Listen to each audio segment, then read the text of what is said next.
What, if anything, did you learn during this project? I learned that video gaming can be a very effective piece when collaborating between other students and learning teamwork and leadership skills.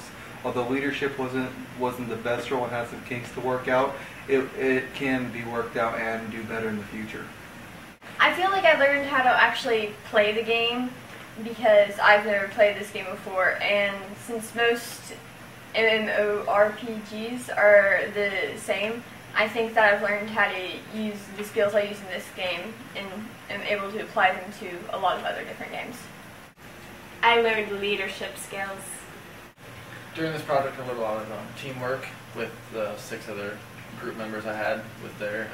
I learned how to get healers as well as necromancers for defensive purposes as well as attacking purposes, and as well as warriors to keep the front line from getting behind to the more long-range people because they usually have lower defenses. So overall teamwork and social interaction between other people. Teamwork is key to success.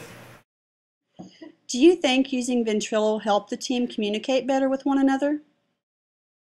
Yes, I believe so. If we were just typing at each other, I don't feel that would do justice towards anybody just because it's in a split-second part. The whole team could have died and the monk wouldn't have been able to heal, the warrior on the front line, just for a example. I feel like the Ventrilo was a faster type of communication than just typing it out would be, and it also lets you get to know the person better and communicate easier.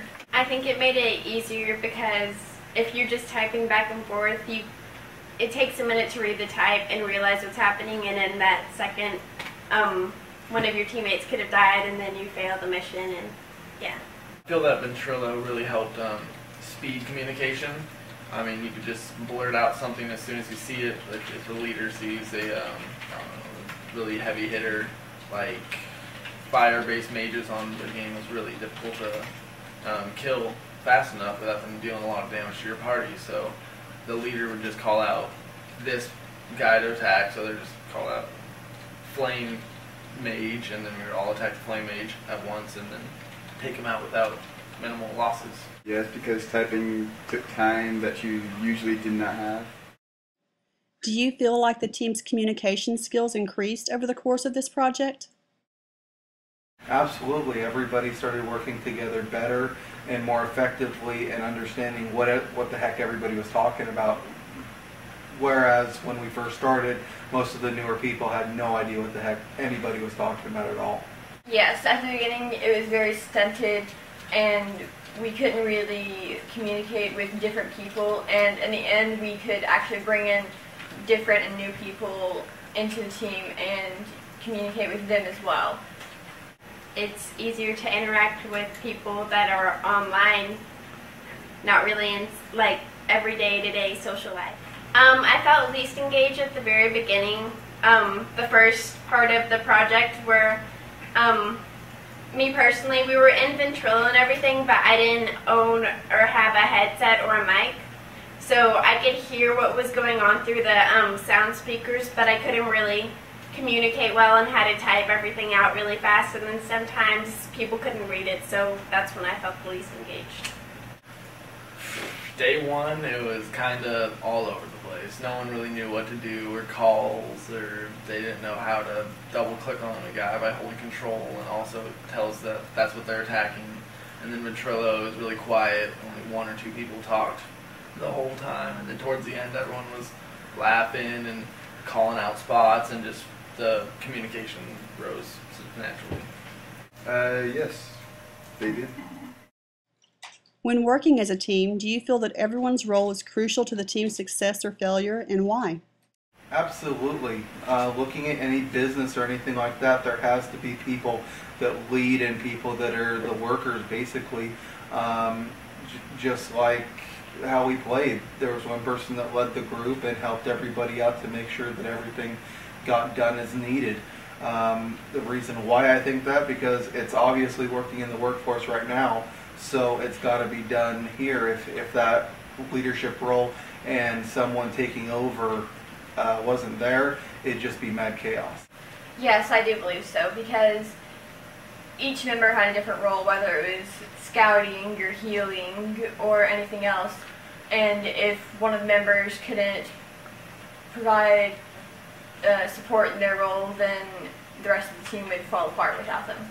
Yeah, I think every member of the team is pretty important, because if a warrior is the character that's basically does the heavy damage but also is in the front of the battle, so they take all the hits, and you need a character like the monk to be there and heal them as they're dying, so the team can take down enemies better. Definitely. Like, if we had 2 healers, 2 warriors, and then a mage and a necro, if one person's dying and one healer's up front with the warriors and the other healers in the back, if their communication's not there where the healers are, then whoever getting hit calls it out that they're dying and they can't heal in time, so that's really crucial communication-wise. Yes, if you didn't have tanks, you wouldn't be able to handle most of the monsters, and if you didn't have healers, the tanks would die.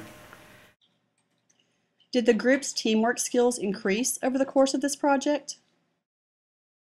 I think I learned some new teamwork skills to learn to work with some new people, just because, new people to work with means I get to learn new things about different people, as well as how to interact with specific people and how they act in their manners. Yes, I learned how to work together with a variety of different people, and even if I hadn't known the person before, and it was just a random person that we did one mission with, I could work as well with them as with I worked with a teammate that I've been working with for a while. Okay. Communicating is a teamwork skill, so yeah. Usually when I'm in a group, I'm more of the second in command. I just listen and then reiterate what the leader said to get clarification the most, but now I've learned to take charge and be the leader and communicate, as well as follow instructions as well. Yes, I learned how to work together with people I knew and did not know. What qualities do you think it takes to make an effective leader?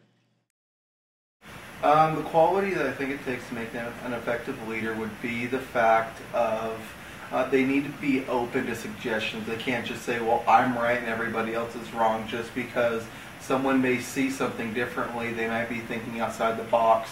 As well as a good leader also needs to be able to command his people without freaking out or being stressed all the time, as it can happen out in the workforce, just because the fact when you have a manager that is angry or will yell at people to try to instruct them on how to do something better, that can be the most or the least effective way to get something done. I think a calm, serious personality, adaptability, and being open to suggestion. It takes initiative to start, just to like stand up and say, hey, I know how to do this, let me take control. Takes someone that's controlling. Definitely not afraid to call out something or tell you when you're doing something wrong. Loud voice, quick on the reaction time. More so a healer than a warrior, because a healer can spot out in the back of who needs more reinforcements instead of a warrior that only sees in front of them instead of behind them. Being able to get the team to start doing exactly what you say and not go off on their own and get themselves killed.